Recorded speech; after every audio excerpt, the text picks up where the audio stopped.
Cameras having their own camera business, and we know how people, it's really the main tool that they use now to take their photos. So Samsung really improved the camera technology here. So the first one is that you have a faster camera. So you never have to miss a moment. So if you have a kid and she's doing something really cute, and right before you have to unlock your phone, search for the app, launch it. Now all you have to do is double press this, and it launches in 0.7 seconds. So front or back camera, just double press, then it launches right away. So that's a quick launching camera app. And then aside from that, it also lets you take brighter photos. So with the Note 4, what people really liked was that the front lens had f1.9 aperture. So because of that, it's bigger lens, so it captures more light. So the advantage is that in low light conditions, your pictures come out brighter. So Samsung got that and put it not just in the front camera, but also in the back.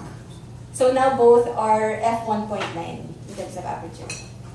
And then aside from that, there are a lot of pro functions that Samsung built in already. So before, you take a photo and then you have to download applications, right, to edit it. So what Samsung did, without having to download, you have it here. So it's like the pros function. And then you can already adjust, let's say, the brightness.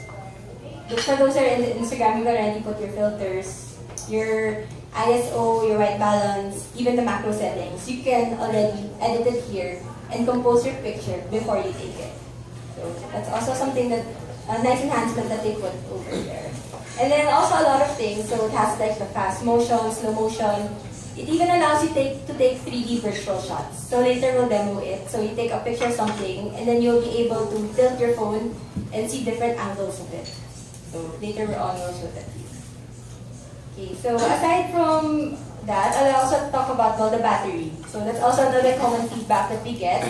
So what Samsung did is that, there's a lot of clamor for wireless charging. So what Samsung did is that it built in wireless charging already into the phone. So it's not something we just thought of doing now. So if you notice, like with the old Note and the old S, we actually had wireless charging, but you have to change the back cover. So the difference is that now it's built in, and it's compatible with wireless charging technology that's certified by WPC and PMA, which is like the universal ones. So I have a sample here. So this is a wireless charger. So all you have to do is like put it together, and it'll charge.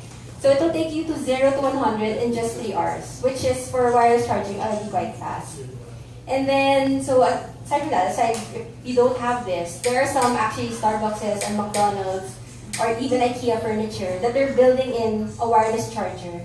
So since it's already built in, you just easily just charge it. So that's the wireless charging. And aside from that, there's also fast charging. Okay, so with the fast charging, the benefit is, the studies that for people in a hurry, 30 minutes long. So in 30 minutes, it can already bring you to 4 hours. 4 hours. Sorry. 50%. And then if you only have 10 minutes, it brings you to 32. If you only have 10 minutes, it brings you to 4 hours on standby. And then if you charge it for 80 minutes, that's already 1 hour. That's already 100%. And this is the numbers. Okay, and then, so I'll talk about the hardware. So in terms of the screen, it's a 5.1 Quad HD Super AMOLED display.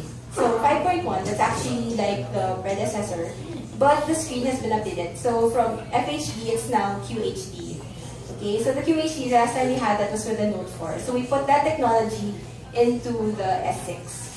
And then in terms of the memory, so it's going to come in 3 variants. So there's a 32 gig, there's a 64, and the 128. And then the RAM is already 3 gig. It's already 3 gig. And then in terms of the processor, so this is an octa-core processor already. And then it runs with 14 nanometer technology. So the 14 nanometer technology is the first mobile phone to use this. So the benefit is that, aside from it being smaller, so it makes your phone a lot slimmer, it's also more efficient on the battery. So some may argue, if you look at the battery specs of this, it's actually a bit lower compared to the S5. And like the screen, it's Quad HD versus Full HD. So a lot would say, is it going to be less efficient? Are you going to have less battery compared to the S5? But because of the 40 nanometer technology, it's actually better than the S5. Okay, and it actually charges faster. Okay. And then aside from that, so into the battery specs, so the S6 is 2550 mAh and the S6 Edge is 66. But because it has of the 40 nanometer technology, it's actually more power efficient. It'll take you longer.